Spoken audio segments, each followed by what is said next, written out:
Ngayon, si dating outgoing Justice Secretary Jesus Crispin Boying Remulla at ang ating incoming Ombudsman.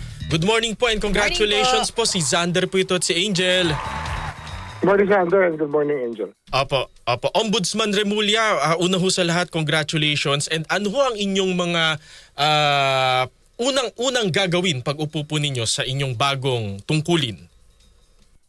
Siyempre, alamin natin yung mga makakasama natin sa trabaho, kikilalanin natin. Pero ang mahalaga rito talaga para sa opisina, transparency. I think that we have to give the people an idea of what we do and what we can do para maayos natin ang mga problema ng bayan. Kaya we'll settle into the job. At lahat ng pwedeng gagawin natin para maayos natin ito. Opo. Ombudsman, opo. Paano po natin sisiguraduhin sa taong bayan na wala po kayong kikilingan sa pag-iimbestiga dito po sa ating mga opisyal ng pamahalaan? Itong posisyon na to, hindi naman political position na to. Pagka ikaw ang itinalaga rito, dapat talaga para sa bayan na lang. Wala na po itong ibang kikilingan dito. Opo. Sir, kung okay lang po ninyong sagutin, medyo hindi po kayo type ni Senador Amy Cayetano. Very vocal po siya kahapon dun sa inyo pong, Amy Marcos po, sa inyo pong appointment. Ganun talaga eh. Hindi natin ma-please lahat ng tao. Diba? Baka naman siya yung nalilito o naguguluhan lang. Sa paano po natin masisiguro, sir, na magkakaroon po ng checks and balances sa ating gobyerno? Ngayon kayo na po ang upo bilang bagong ombudsman. Ang sabi ko nga, transparency is the key.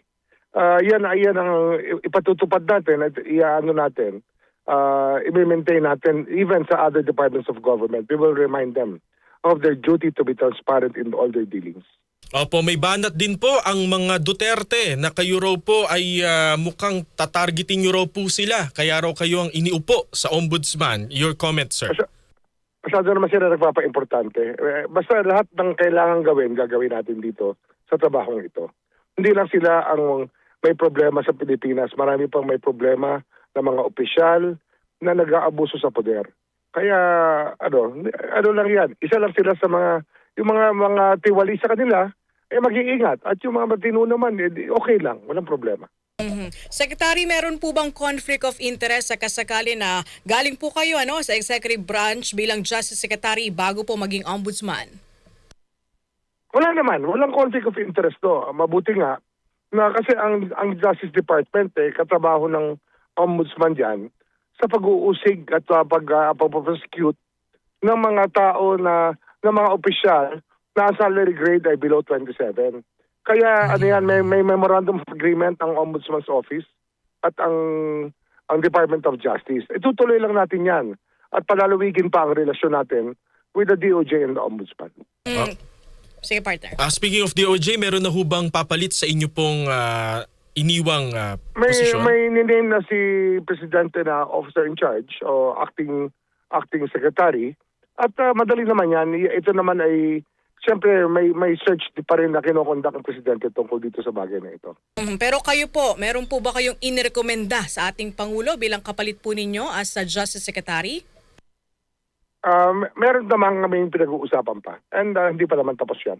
Opo, Secretary, may mga natanggap po tayong komento dahil po ang inyong termino ay 7 taon fixed term, May mga nagsasabi po dito, Secretary, na hanggang matapos po ang Marcos administration, kayo po ang ombudsman. Ito daw po ba ay planado para po sa ganun pagtapos po ng termino ng ating Pangulo ay hindi daw po siya masasampahan ng reklamo?